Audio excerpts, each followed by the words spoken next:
días, mi nombre es Joniel Alvarado, de segundo año sección B. Voy a poner que es el sistema nervioso.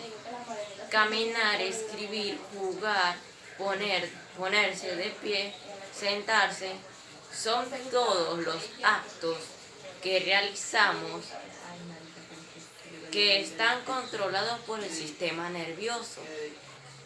Y también aquellos movimientos que no pensamos, por ejemplo, producen cuando reaccionamos al quemarnos.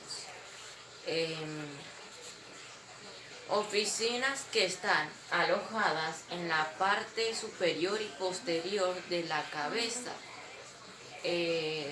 Cerebro.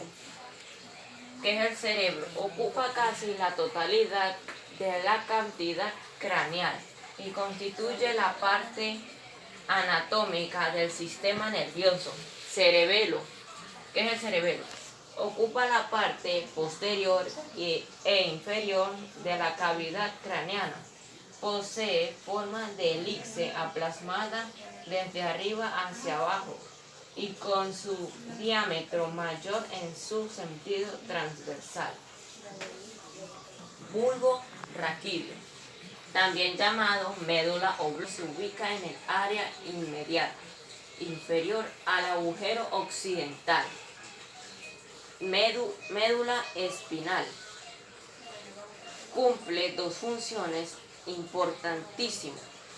Conecta al sistema nervioso periférico con el encéfalo y actúa como centro de coordinación menor. Estos son los cordones nerviosos, que es el encéfalo. Forma parte del sistema nervioso central y constituye el principal centro de control del organismo. Las funciones del cuerpo y el sistema nervioso.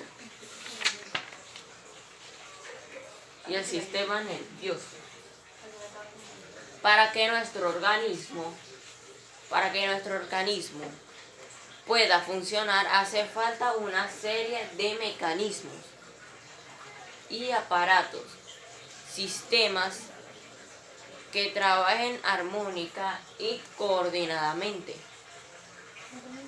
Y el encargado de mantener este orden es el sistema nervioso. El control permanente, los cambios que se producen en el medio externo de las neuronas sensitivas y a las neuronas asociación. Estas son las partes de las neuronas: recepciones sensoriales, neuronas sensitivas, dirección del impulso, interneuronas, neuronas motores, y este es el músculo. Muchas gracias por su atención.